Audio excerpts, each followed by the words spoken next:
ഞാൻ നേരത്തെ കണ്ടേ. അതിന്റെ കഥ കണ്ടോ? ആ കഥ എങ്ങനെ തുറക്കാം? അത് കഥകല്ല, റോളിംഗ് ഷട്ടർ എന്ന് പറയും. അതിങ്ങനെ പിടിച്ച് മേലോട്ട് പൊക്കുക. അമ്മമ്മേ, നമ്മുടെ കട.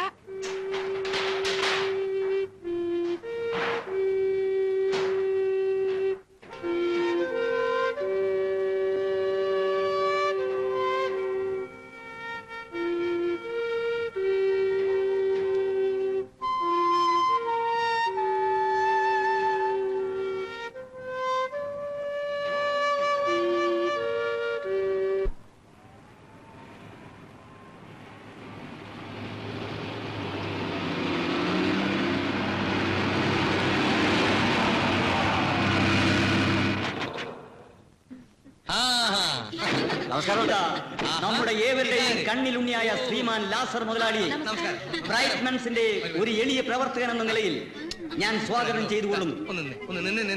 നാട്ടുകാരെ, സഹജീവികളെ, പ്രിയപ്പെട്ടവരെ, ബ്രൈറ്റ്മെൻസ് ക്ലബ്ബ് ഇവിടെ പ്രവർത്തനം ആരംഭിച്ചിട്ട് 4 വർഷമേ ആയിട്ടുള്ളൂവെങ്കിലും വളരെയധികം സൽക്കർമ്മങ്ങൾ ബ്രൈറ്റ്മെൻസ് ക്ലബ്ബ് ഇതിനകം ചെയ്തു കഴിഞ്ഞിരിക്കുകയാണ്. പാവപ്പെട്ട കുട്ടികൾക്ക് യൂണിഫോം തയ്ച്ചു കൊടുക്കുക, പാവപ്പെട്ട വിദ്യാർത്ഥികൾക്ക് പുസ്തകങ്ങൾ വാങ്ങിക്കൊടുക്കുക, വിധവകൾക്ക് തയ്യൽ മെഷീൻ വാങ്ങിക്കൊടുക്കുക, അങ്ങനെ നിരവധി നല്ല നല്ല കാര്യങ്ങൾ ഞങ്ങളുടെ ബ്രൈറ്റ്മെൻസ് ക്ലബ്ബ് ഇവിടെ ചെയ്തു കഴിഞ്ഞിരിക്കുകയാണ്. അതുപോലെ തന്നെ ഇന്ത്യയിലും വിദേശത്തും വ്യാപിച്ചു കിടക്കുന്ന ഈ സംഘടനയുടെ പ്രവർത്തനം നമ്മുടെ പാലക്കാവ് ഗ്രാമത്തിലേക്ക് കൂടി വ്യാപിപ്പിച്ചത് സത്യം പറഞ്ഞാൽ, വാസ്തവം പറഞ്ഞാൽ, ഏതാനും വർഷങ്ങളായി വ്യാവസായികമായ കാര്യങ്ങൾക്ക് ഇവിടെ സ്ഥിരതാമസമാക്കിയിട്ടുള്ള നമ്മുടെ ഈ നാടിന്റെ പൊന്നോമന പുത്രനായ ലാസർ മുതലാളിയാണ്.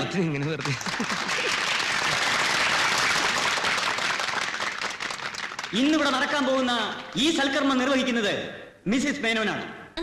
അവർക്ക് മലയാളം അറിയില്ലെങ്കിലും എനിക്ക് മലയാളം അറിയാം. പറയാം. കാലില്ലാത്ത ദുഃഖവും പേര് നടക്കുന്ന ശ്രീ നാരായണൻകുട്ടിയെ ഞാൻ ഈ സ്റ്റേജിലേക്ക് സ്വാഗതം ചെയ്യുന്നു.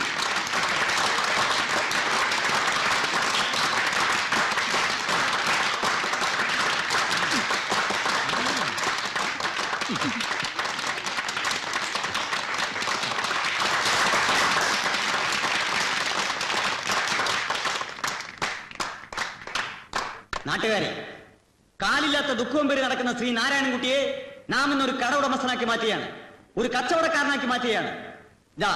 ഇന്നു മുതൽ ഈ കാണുന്ന കടയുടെ ഉടമസ്ഥനായ അദ്ദേഹം. നാട്ടുകാരെ, ജോലി ചെയ്ത് ജീവിക്കാൻ നിവൃത്തിയില്ലാത്ത ഈ ചെറുപ്പക്കാരന് സ്വന്തമായൊരു ഉപജീവന മാർഗം ഉണ്ടാക്കി കൊടുക്കുകയാണ്. ഈ കടയുടെ ഉദ്ഘാടനത്തിന് മുമ്പ് മഹത്തായ ഒരു കർമ്മം ഇവിടെ നടക്കുകയാണ്. ശ്രീ ഗോപാലൻകുട്ടിക്ക്, നാരായണൻകുട്ടി എന്ത് കുട്ടിയായാലും ഒരു കുട്ടിയല്ലടോ, ശ്രീ നാരായണൻകുട്ടിക്ക് ഒരു കൃത്രിമക്കാൽ ദാനം ചെയ്യുന്നതാണ്. ഈ ചടങ്ങ് നിർവഹിക്കുന്നതിന് ഞാൻ മിസ്സിസ് മേനെ സ്റ്റേജിലേക്ക് ക്ഷണിച്ചിട്ടുണ്ട്. അവർ സ്റ്റേജിലുണ്ടെന്ന് എനിക്കറിയാം. അവരെ ഞാൻ മുന്നിലേക്ക് ക്ഷണിക്കണം. കൈ എവിടെ? കയ്യല്ല കാല്. കൈയായാലും കാലായാലും ഒരു ഉപകാരത്തിനുള്ളതല്ലേ? കാലെവിടെ? കാലെവിടെയെന്ന് ആണുങ്ങൾ ഒറ്റെണ്ണത്തിന് സ്റ്റേജിൽ കയറ്റരുതെന്ന് ഞാൻ 1000 പ്രാവശ്യം പറഞ്ഞു. ഇത്രയും വൃത്തികെട്ടവന്മാർ എന്റെ എല്ലാ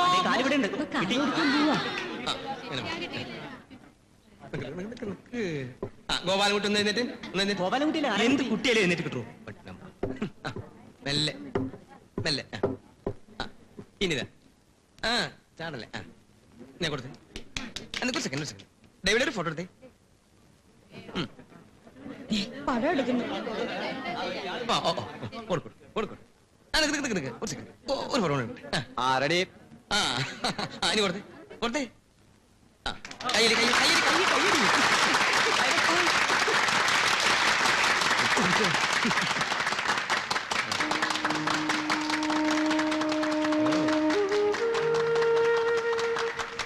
അമ്മേ, നോക്കമ്മേ. നടക്കൂ, നടന്നോളൂ. ഇരുന്നോ. എത്ര പേർക്ക് ഇതിനു മുമ്പ് ഇതുപോലെ കാല് വെച്ച് കൊടുത്തിട്ടുണ്ട്. കാരണം ഇതൊക്കെ നമ്മൾ ചെയ്യണം. ദേ, ഇനി ഇത് കഴിഞ്ഞാ പിന്നെ അവിടെ മറ്റേ കാര്യം കത്ത അങ്ങോട്ടും നടത്തിപ്പിച്ച് നോക്കണ്ടേ? അതൊക്കെ ഞാൻ ശരിയാക്കിക്കോളാം. ഒക്കെ ഞാൻ ശരിയാക്കാം. സമാനായിട്ടിരിക്കും. എവിടെ എല്ലാം ശരിയായിട്ടുണ്ടോ?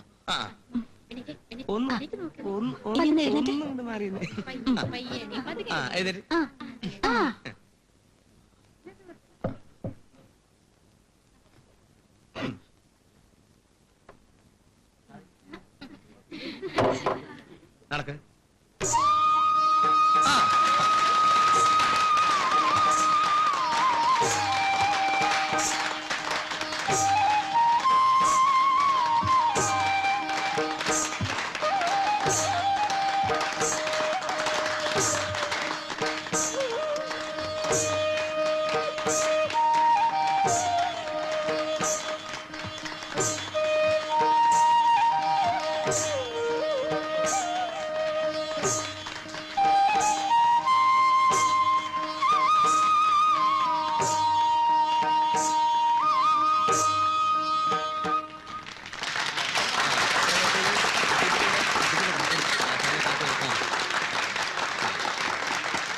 ദൈവത്തെ മനസ്സിൽ വിചാരിച്ച ഈ താക്കോൽ പിടിച്ചോളൂ. ആ ഫോട്ടോഗ്രാഫർ എവിടെ? Ready please. എടുത്തു.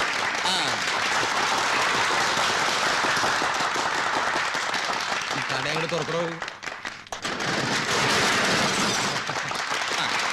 വലുതാലും വെച്ചോളൂ കയറുക. കയറാൻ ബുദ്ധിമുട്ടൊന്നും ഇല്ലടോ. ഇല്ല. ഇനി ഐശ്വര്യമായിട്ട് കച്ചവടം അങ്ങോട്ട് തുടങ്ങുക. വരി വരിയായിട്ട് നിൽക്കുക. എന്താ വേണ്ട വെച്ചാൽ കൊടുക്കുക. ഒരു പാക്കറ്റ് ഷാമ്പു വന്നേ. എന്താ പറഞ്ഞു?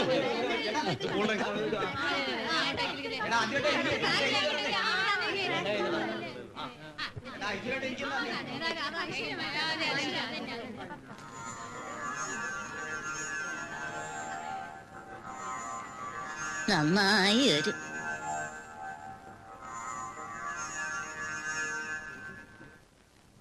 ഒരു 2 പാക്കറ്റ് മിഠായി എടുത്തേ.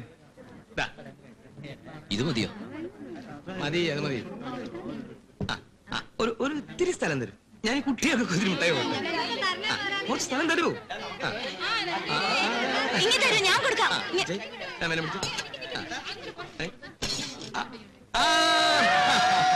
കുട്ടികളുടെ സന്തോഷം.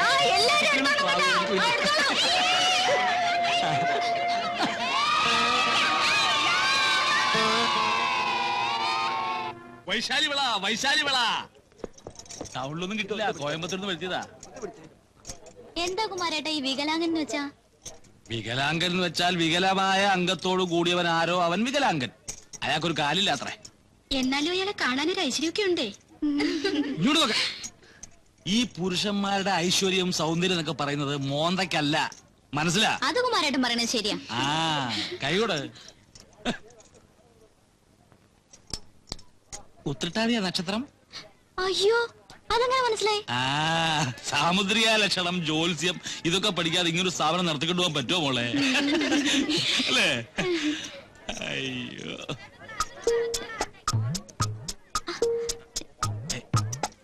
എന്താ വേദനിച്ചോ? ഇല്ല.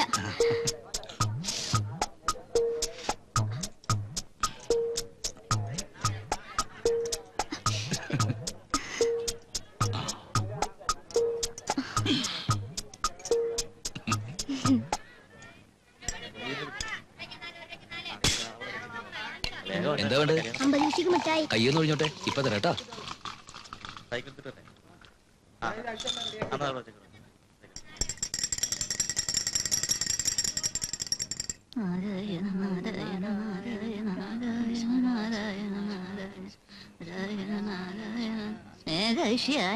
അവനിപ്പോ വരും അമ്മമ്മേ. പീടിയെ പൂട്ടി കടവും കിടന്ന് ഇങ്ങോട്ട് എത്തണ്ടേ? നാണക്കുട്ടൻ നമ്പ്യാരെ കൊണ്ട് എഴുതിച്ച ആ തകിട് അത് കുട്ടിയുടെ അരയിൽ ഇല്ലയാവോ? ഒക്കെ ഉണ്ടമ്മേ. ആണുങ്ങൾക്ക് ശാപമുള്ള ഒരു തറവാടാണ്, അത് ഓർമ്മയുണ്ടാവണം. അമ്മയൊന്നും മിണ്ടാണ്ടിരിക്കണുണ്ടോ? നാരായണ എത്തിയില്ലോ. ആവോ, ഇപ്പൊ കണ്ട എന്റെ കുട്ടിക്ക് ഇങ്ങനെ ഒരു കുറവുണ്ടെന്നേ തോന്നൂല. 2 കാലും ഉള്ളമാതിരി തന്നെ. ആ വടി ഉപേക്ഷിച്ചതേ ഐശ്വര്യായി.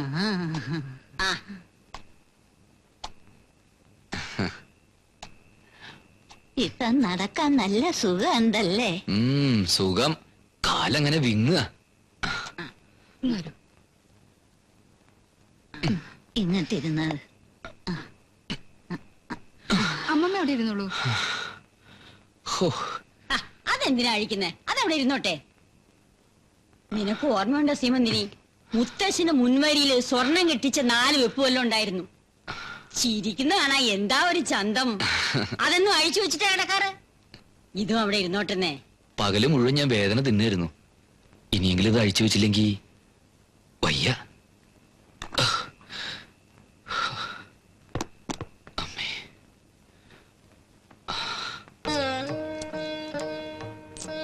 60, 60, 30, 90. ദാ ഈ ഇരിക്കണത് കൂട്ടിയോ മോനെ? ഓഹോ, ഞാനത് വിട്ടുപോയി. അതാ കണക്ക് ശരിയാവേണ്ടിരുന്നത്. നാട്ടൊന്നും കിട്ടിയില്ലേടാ. നോട്ടൊക്കെ ഇവിടെ ഉണ്ട് മുത്തശ്ശി. ദാ ഇത് മുഴുവനും ലാഭം കിട്ടിയതാണോടാ? കച്ചവടം തുടങ്ങിയല്ലുള്ളൂ, ലാഭമൊക്കെ വരാൻ പോകുന്നുള്ളൂ. കുറെ കൂടി അധികം സാധനങ്ങൾ വാങ്ങണം. നിറയെ സാധനങ്ങൾ ഉണ്ടെങ്കിലേ നല്ല കച്ചവടം കിട്ടൂ. അതിനനുസരിച്ച് ലാഭം ഉണ്ടാവും. എന്നിട്ട് വേണം നമുക്ക് ശരിക്കൊന്ന് ജീവിക്കാൻ. എന്തൊക്കെ ആശകളുണ്ടെന്നറിയോ മനസ്സിലെ?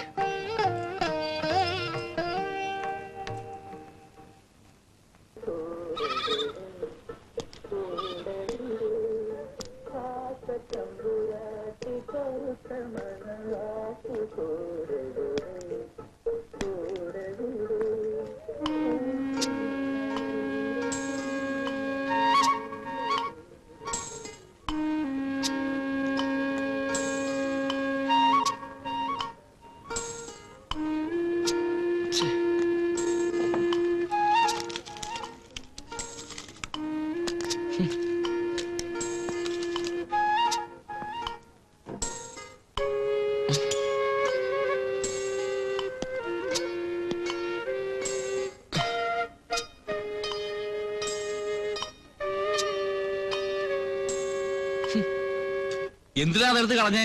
വെറുതെ പുലുവലാവും. ആരുടെ പഴന്തുണി? ആരാ ഇവിടെ എങ്ങനെയൊക്കെ വൃത്തികേടാക്കിട്ടിരിക്കുന്നത്? അതാ അപ്പൂട്ടിയാ. ആരായാലും എന്താ, ഒരു കടയുടെ ഉമ്മറത്താണോ അതൊക്കെ കൊണ്ടിടുന്നത്? കണ്ടോ, ഇവിടെയൊക്കെ വൃത്തികേടാക്കിട്ടിരിക്കുക. ഞാൻ ഐശ്വര്യമായിട്ട് തൊഴിൽ ചെയ്യുന്നൊരു സ്ഥലമല്ലേ ഇത്? ഏതായാലും അവൻ നോക്കുമ്പോ അടിവസ്ത്രം കണ്ടില്ലേ പ്രശ്നമാവും. സാക്ഷി പറയാൻ ഞങ്ങളാരും കാണത്തില്ല.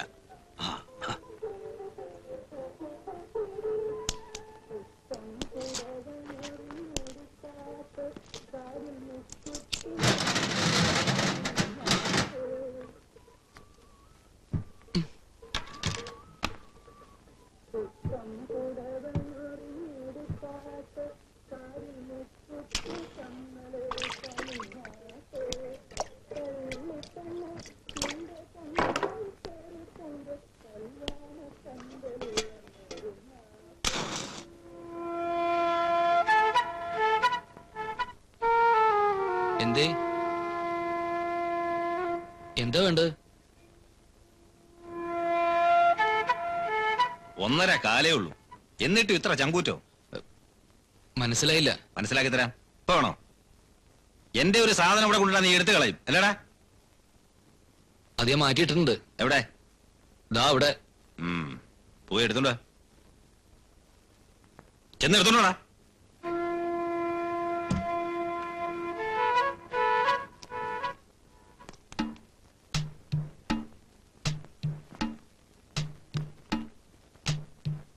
എന്താടാ നീ തൊടാൻ എത്ര മടി?